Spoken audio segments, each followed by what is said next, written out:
أعوذ بالله من الشيطان الرجيم. بسم الله الرحمن الرحيم. يعتذرون إليكم إذا رجعتم إليهم قل لا تعتذروا لن نؤمن لكم قد نبأنا الله من أخباركم وسيرى الله عملكم ورسوله ثم تردون إلى عالم الغيب والشهادة فينبئكم بما كنتم تعملون. سيحلفون بالله لكم إذا انقلبتم إليهم لتعرضوا عنهم فأعرضوا عنهم إنهم رجس ومأواهم جهنم جزاء بما كانوا يكسبون. يحلفون لكم لترضوا عنهم فإن ترضوا عنهم فإن الله لا يرضى عن القوم الفاسقين. الأعراب أشد كفرا ونفاقا وأجدر ألا يعلم حدود ما أنزل الله على رسوله والله عليم حكيم. ومن الأعراب من يتخذ ما ينفق مغرما ويتربص بكم الدوائر عليهم دائرة السوء والله سميع عليم. ومن الأعراب من يؤمن بالله واليوم الآخر ويتخذ ما ينفق قربات عند الله وصلوات الرسول ألا إنها قربة لهم سيدخلهم الله في رحمته إن الله غفور رحيم. والسابقون الأولون من المهاجرين والأنصار والذين اتبعوهم بإحسان رضي الله عنهم ورضوا عنه وأعد لهم جنات تجري تحتها الأنهار خالدين فيها أبدا ذلك الفوز العظيم. وممن حولكم من الأعراب منافقون ومن أهل المدينة مردوا على النفاق لا تعلمهم نحن نعلمهم سنعذبهم مرتين ثم يردون إلى عذاب عظيم. وآخرون اعترفوا بذنوبهم خلطوا عملا صالحا وآخر سيئا عسى الله أن يتوب عليهم إن الله غفور رحيم. خذ من أموالهم صدقة تطهرهم وتزكيهم بها وصل عليهم إن صلاتك سكن لهم والله سميع عليم. ألم يعلموا أن الله هو يقبل التوبة عن عباده ويأخذ الصدقات وأن الله هو التواب الرحيم. وقل اعملوا فسيرى الله عملكم ورسوله والمؤمنون وستردون إلى عالم الغيب والشهادة فينبئكم بما كنتم تعملون. وآخرون مرجون لأمر الله إما يعذبهم وإما يتوب عليهم والله عليم حكيم. والذين اتخذوا مسجدا ضرارا وكفرا وتفريقا بين المؤمنين وإرصادا لمن حارب الله ورسوله من قبل وليحلفن إن أردنا إلا الحسنى والله يشهد إنهم لكاذبون. لا تقم فيه أبدا لمسجد أسس على التقوى من أول يوم أحق أن تقوم فيه رجال يحبون أن يتطهروا والله يحب المطهرين. أفمن أسس بنيانه على تقوى من الله ورضوان خير أمن أسس بنيانه على شفا جرف هار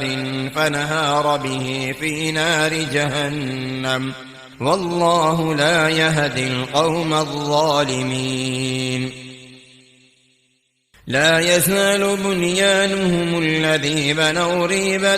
في قلوبهم إلا أن تقطع قلوبهم والله عليم حكيم إن الله اشترى من المؤمنين أنفسهم وأموالهم بأن لهم الجنة يقاتلون في سبيل الله فيقتلون ويقتلون وعدا عليه حقا في التوراة والإنجيل والقرآن ومن أوفى بعهده من الله فاستبشروا ببيعكم الذي بايعتم به وذلك هو الفوز العظيم التائبون العابدون الحامدون السائحون الراكعون الساجدون الآمرون بالمعروف والناهون عن المنكر والحافظون لحدود الله وبشر المؤمنين ما كان للنبي والذين آمنوا أن يستغفروا للمشركين ولو كانوا أولي قربى من بعد ما تبين لهم أنهم أصحاب الجحيم وما كان استغفار إبراهيم لأبيه إلا عن موعدة وعدها إياه فلما تبين له أنه عدو لله تبرأ منه إن إبراهيم لأواه حليم وما كان الله ليضل قوما بعد إذ هداهم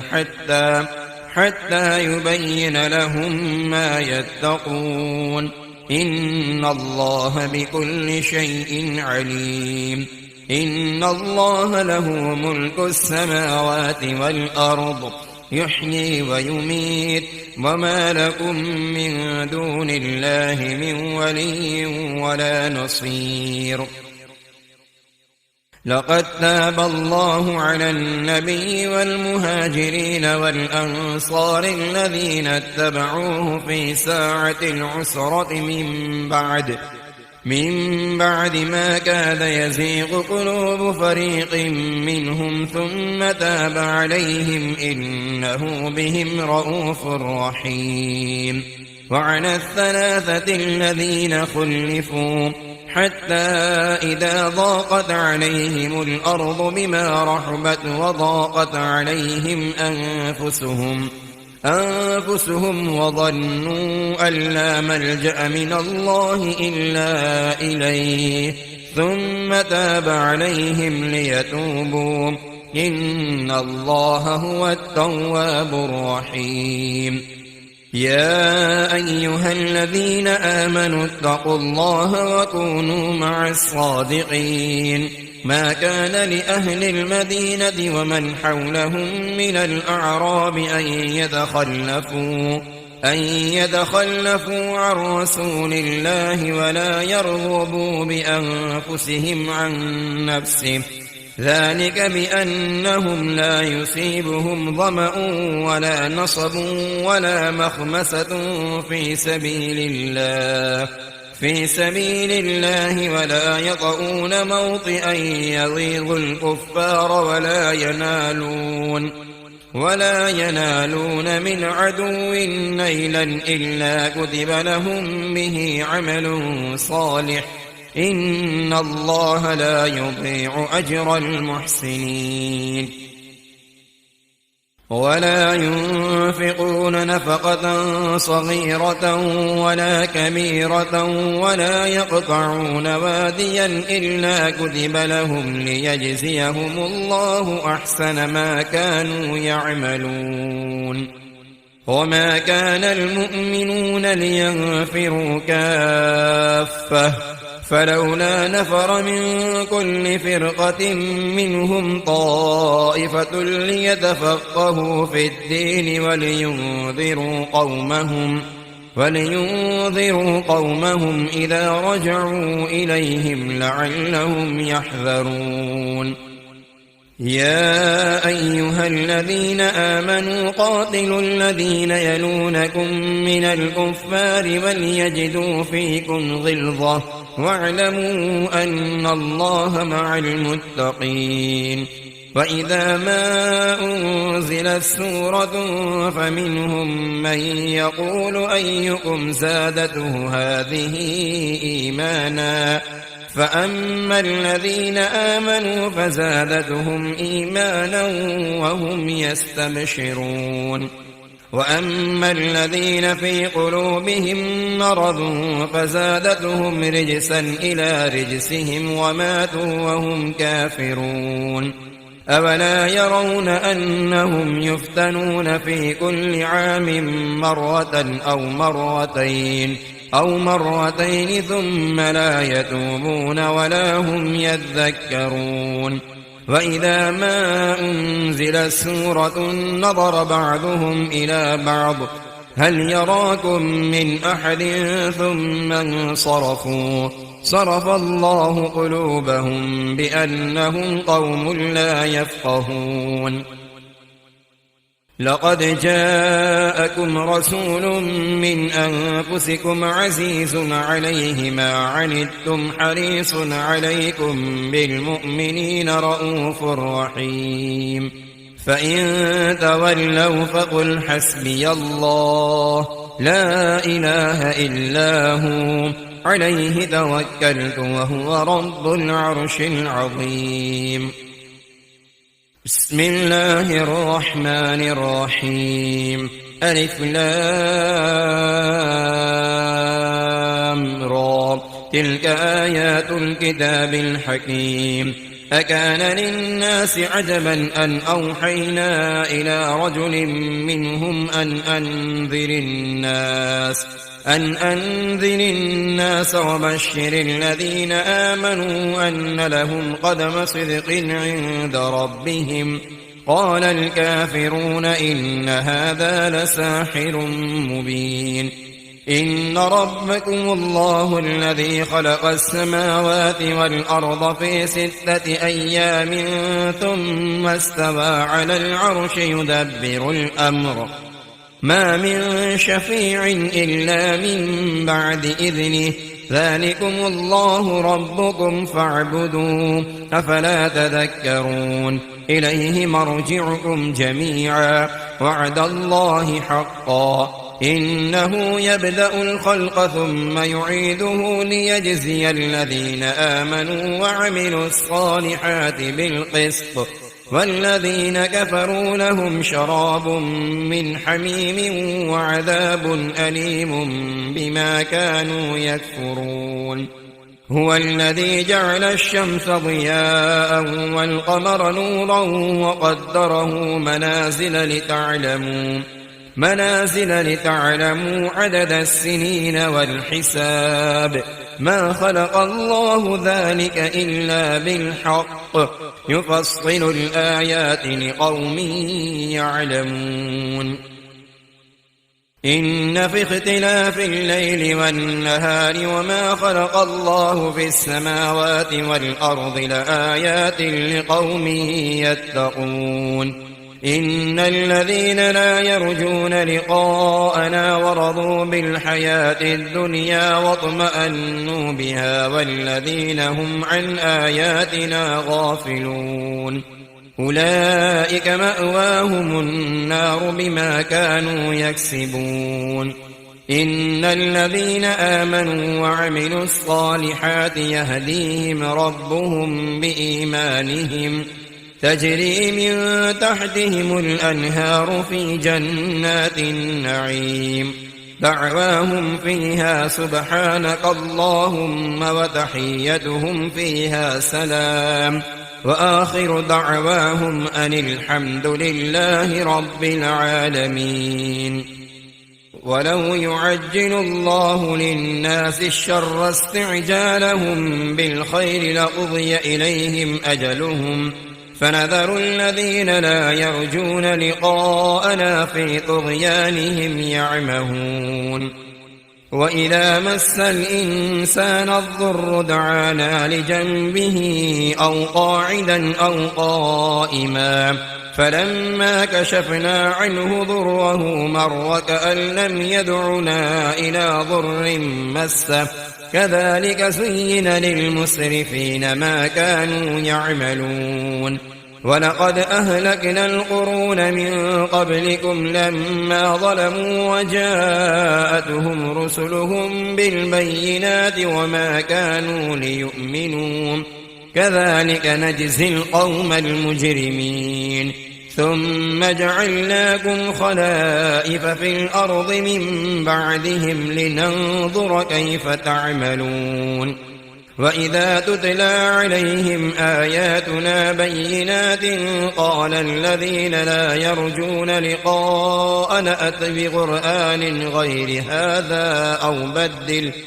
قل ما يكون لي أن أبدله من تلقاء نفسي إن أتبع إلا ما يوحى إلي إني أخاف إن عصيت ربي عذاب يوم عظيم قل لو شاء الله ما تلوته عليكم ولا أدراكم به فقد لبثت فيكم عمرا من قبله أفلا تعقلون فمن أظلم ممن افترى على الله كذبا أو كذب بآياته إنه لا يفلح المجرمون ويعبدون من دون الله ما لا يضرهم ولا ينفعهم ويقولون هؤلاء شفعاؤنا عند الله قل أتنبئون الله بما لا يعلم في السماوات ولا في الأرض سبحانه وتعالى عما يشركون وما كان الناس إلا أمة واحدة فاختلفوا ولولا كلمة سبقت من ربك لقضي بينهم فيما فيه يختلفون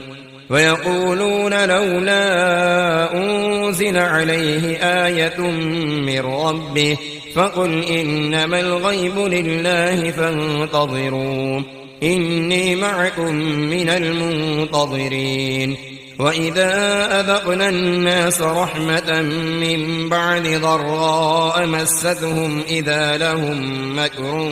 في آياتنا قل الله أسرع مكرا إن رسلنا يكتبون ما تمكرون هو الذي يسيركم في البر والبحر حتى إذا كنتم في الفلك وجرين بهم بريح طيبة وفرحوا بها جاءتها ريح عاصف وجاءهم الموج من كل مكان وظنوا أنهم أحيط بهم دعوا الله مخلصين له الدين لئن أنجيتنا من هذه لنكونن من الشاكرين فلما أنجاهم إذا هم يبغون في الأرض بغير الحق يا أيها الناس إنما بغيكم على أنفسكم متاع الحياة الدنيا ثم إلينا مرجعكم فننبئكم بما كنتم تعملون إنما مثل الحياة الدنيا كماء إن أنزلناه من السماء فاختلط به نبات الأرض مما يأكل الناس والأنعام حتى إذا أخذت الأرض زخرفها وزينت وظن أهلها أنهم قادرون عليها أتاها أمرنا ليلا أو نهارا فجعلناها حصيدا كأن لم تغن بالأمس كذلك نفصل الآيات لقوم يتفكرون والله يدعو إلى دار السلام ويهدي من يشاء إلى صراط مستقيم للذين أحسنوا الحسنى وزيادة ولا يرهق وجوههم قطر ولا ذلة أولئك أصحاب الجنة هم فيها خالدون والذين كسبوا السيئات جزاء سيئة بمثلها وترهقهم ذلة ما لهم من الله من عاصم كأنما أغشيت وجوههم قطعا من الليل مظلما أولئك أصحاب النار هم فيها خالدون ويوم نحشرهم جميعا ثم نقول للذين أشركوا مكانكم أنتم وشركاؤكم فزيلنا بينهم وقال شركاؤهم ما كنتم إيانا تعبدون فكفى بالله شهيدا بيننا وبينكم إن كنا عن عبادتكم لغافلين هنالك تبلو كل نفس ما أسلفت وردوا إلى الله مولاهم الحق وضل عنهم ما كانوا يفترون قل من يرزقكم من السماء والأرض أم من يملك السمع والأبصار ومن يخرج الحي من الميت ويخرج الميت من الحي ومن يدبر الأمر فسيقولون الله فقل أفلا تتقون فذلكم الله ربكم الحق فماذا بعد الحق إلا الضلال فأنى تصرفون كذلك حقت كلمة ربك على الذين فسقوا أنهم لا يؤمنون قل هل من شركائكم من يبدأ الخلق ثم يعيده قل الله يبدأ الخلق ثم يعيده فأنى تؤفكون قل هل من شركائكم من يهدي إلى الحق قل الله يهدي للحق أفمن يهدي إلى الحق أحق أن يتبع أم من لا يهدي إلا أن يهدى فما لكم كيف تحكمون وما يتبع أكثرهم إلا ظنا إن الظن لا يغني من الحق شيئا إن الله عليم بما يفعلون وما كان هذا القرآن أن يفترى من دون الله ولكن تصديق الذي بين يديه وتفصيل الكتاب لا ريب فيه من رب العالمين أم يقولون افترى قل فأتوا بسورة مثله وادعوا من استطعتم من دون الله إن كنتم صادقين بل كذبوا بما لم يحيطوا بعلمه ولما يأتهم تأويله كذلك كذب الذين من قبلهم فانظر كيف كان عاقبة الظالمين ومنهم من يؤمن به ومنهم من لا يؤمن به وربك أعلم بالمفسدين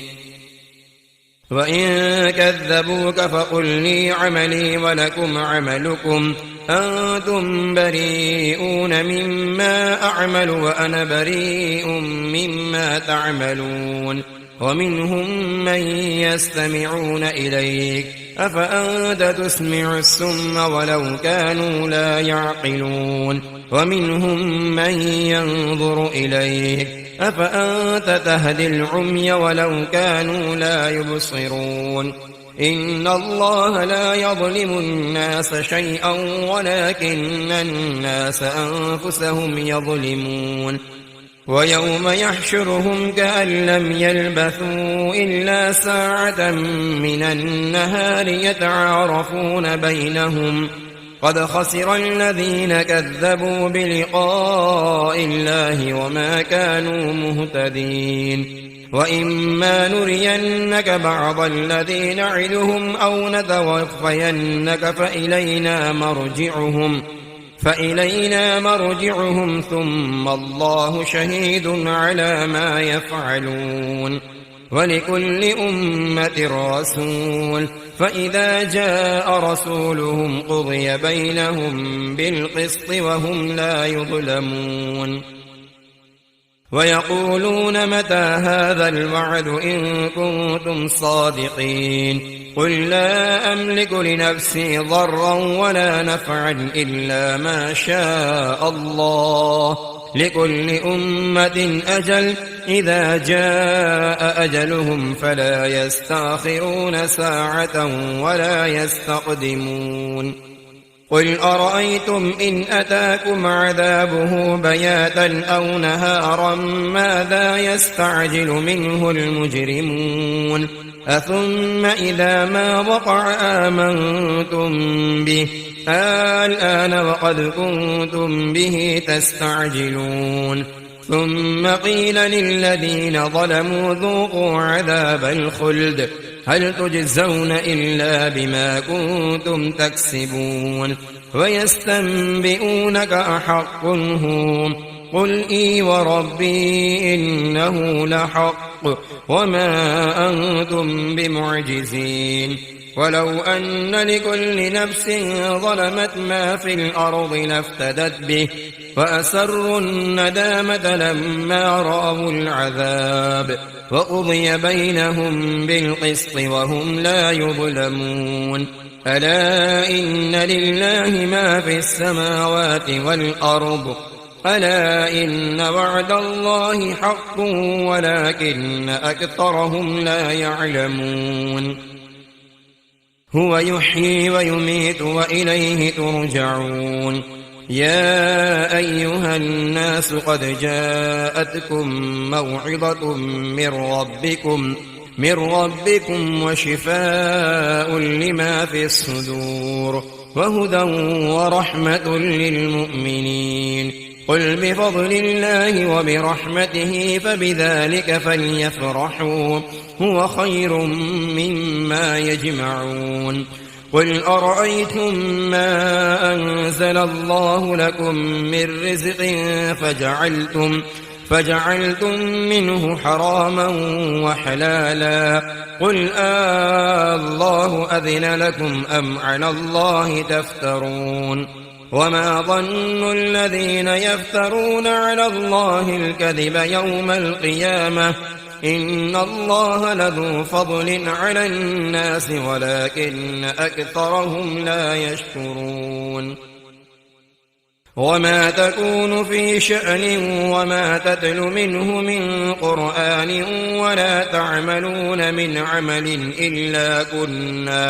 إلا كنا عليكم شهودا إذ تفيضون فيه وما يعزب عن ربك من مثقال ذرة في الأرض ولا في السماء ولا أصغر من ذلك ولا أكبر إلا في كتاب مبين ألا إن أولياء الله لا خوف عليهم ولا هم يحزنون الذين آمنوا وكانوا يتقون لهم البشرى في الحياة الدنيا وفي الآخرة لا تبديل لكلمات الله ذلك هو الفوز العظيم ولا يحزنك قولهم إن العزة لله جميعا هو السميع العليم ألا إن لله من في السماوات ومن في الأرض وما يتبع الذين يدعون من دون الله شركاء إن يتبعون إلا الظن وإن هم إلا يخرصون هو الذي جعل لكم الليل لتسكنوا فيه والنهار مبصرا إن في ذلك لآيات لقوم يسمعون قالوا اتخذ الله ولدا سبحانه هو الغني له ما في السماوات وما في الأرض إن عندكم من سلطان بهذا أتقولون على الله ما لا تعلمون قل إن الذين يفترون على الله الكذب لا يفلحون متاع في الدنيا ثم إلينا مرجعهم ثم نذيقهم العذاب الشديد بما كانوا يكفرون واتل عليهم نبأ نوح إذ قال لقومه يا قوم إن كان كبر عليكم مقامي وتذكيري بآيات الله فعلى الله توكلت فأجمعوا أمركم وشركاءكم ثم لا يكن أمركم عليكم غمة ثم اقضوا إلي ولا تنظرون فإن توليتم فما سألتكم من أجر إن أجري إلا على الله وأمرت أن أكون من المسلمين فكذبوه فنجيناه ومن معه في الفلك وجعلناهم خلائف وأغرقنا الذين كذبوا بآياتنا فانظر كيف كان عاقبة المنذرين ثم بعثنا من بعده رسلا إلى قومهم فجاءوهم بالبينات فما كانوا ليؤمنوا بما كذبوا به من قبل كذلك نطبع على قلوب المعتدين ثم بعثنا من بعدهم موسى وهارون إلى فرعون وملئه بآياتنا فاستكبروا وكانوا قوما مجرمين فلما جاءهم الحق من عندنا قالوا إن هذا لسحر مبين قال موسى أتقولون للحق لما جاءكم أسحر هذا ولا يفلح الساحرون قالوا أجئتنا لتلفتنا عما وجدنا عليه آباءنا وتكون لكما الكبرياء في الأرض وما نحن لكما بمؤمنين وقال فرعون ائتوني بكل ساحر عليم فلما جاء السحرة قال لهم موسى ألقوا ما أنتم ملقون فلما ألقوا قال موسى ما جئتم به السحر إن الله سيبطله إن الله لا يصلح عمل المفسدين ويحق الله الحق بكلماته ولو كره المجرمون فما آمن لموسى إلا ذرية من قومه على خوف من فرعون وملئهم أن يفتنهم وإن فرعون لعال في الأرض وإنه لمن المسرفين وقال موسى يا قوم إن كنتم آمنتم بالله فعليه توكلوا إن كنتم مسلمين فقالوا على الله توكلنا ربنا لا تجعلنا فتنة للقوم الظالمين ونجنا برحمتك من القوم الكافرين. وأوحينا إلى موسى وأخيه أن تبوأ لقومكما بمصر بيوتا وجعلوا بيوتكم قبلة وأقيموا الصلاة وبشر المؤمنين. وقال موسى ربنا إنك آتيت فرعون وملأه زينة وأموالا في الحياة الدنيا ربنا ليضلوا عن سبيلك ربنا اطمس على أموالهم واشدد على قلوبهم فلا يؤمنوا حتى يروا العذاب الأليم. قال قد أجيبت دعوتكما فاستقيما ولا تتبعان سبيل الذين لا يعلمون. وجاوزنا ببني إسرائيل البحر فأتبعهم فرعون وجنوده بغيا وعدوا حتى إذا أدركه الغرق قال آمنت أنه لا إله إلا الذي آمنت به بنو إسرائيل وأنا من المسلمين. الآن وقد عصيت قبل وكنت من المفسدين فاليوم ننجيك ببدنك لتكون لمن خلفك آية وإن كثيرا من الناس عن آياتنا لغافلون.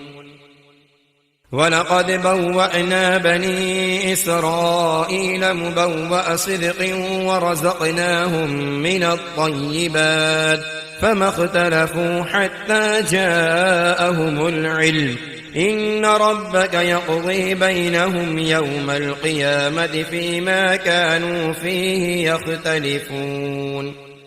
فإن كنت في شك مما أنزلنا إليك فاسأل الذين يقرؤون الكتاب من قبلك لقد جاءك الحق من ربك فلا تكونن من الممترين ولا تكونن من الذين كذبوا بآيات الله فتكون من الخاسرين. إن الذين حقت عليهم كلمة ربك لا يؤمنون ولو جاءتهم كل آية حتى يروا العذاب الأليم. فلولا كانت قرية آمنت فنفعها إيمانها إلا قوم يونس لما آمنوا كشفنا عنهم عذاب الخزي في الحياة الدنيا ومتعناهم إلى حين. ولو شاء ربك لآمن من في الأرض كلهم جميعا أفأنت تكره الناس حتى يكونوا مؤمنين. وما كان لنفس أن تؤمن إلا بإذن الله ويجعل الرجس على الذين لا يعقلون. قل انظروا ماذا في السماوات والأرض وما تغني الآيات والنذر عن قوم لا يؤمنون. فهل ينتظرون إلا مثل أيام الذين خلوا من قبلهم قل فانتظروا إني معكم من المنتظرين ثم ننجي رسلنا والذين آمنوا كذلك حقا علينا ننجي المؤمنين. قل يا أيها الناس إن كنتم في شك من ديني فلا أعبد الذين تعبدون من دون الله ولكن أعبد الله الذي يتوفاكم وأمرت أن أكون من المؤمنين وأن أقم وجهك للدين حنيفا ولا تكونن من المشركين. ولا تدع من دون الله ما لا ينفعك ولا يضرك، فإن فعلت فإنك إذا من الظالمين. وإن يمسسك الله بضر فلا كاشف له إلا هو، وإن يردك بخير فلا راد لفضله، يصيب به من يشاء من عباده، وهو الغفور الرحيم. قل يا أيها الناس قد جاءكم الحق من ربكم، فمن اهتدى فإنما يهتدي لنفسه، ومن ضل فإنما يضل عليها، وما أنا عليكم بوكيل. واتبع ما يوحى إليك واصبر حتى يحكم الله، وهو خير الحاكمين. بسم الله الرحمن الرحيم. ألف لام را، كتاب أحكمت آياته ثم فصلت من لدن حكيم خبير. ألا تعبدوا إلا الله إنني لكم منه نذير وبشير. وأن استغفروا ربكم ثم توبوا إليه يمتعكم متاعا حسنا إلى أجل مسمى ويؤت كل ذي فضل فضله، وإن تولوا فإني أخاف عليكم عذاب يوم كبير. إلى الله مرجعكم وهو على كل شيء قدير. ألا إنهم يثنون صدورهم ليستخفوا منه، ألا حين يستغشون ثيابهم يعلم ما يسرون وما يعلنون، إنه عليم بذات الصدور.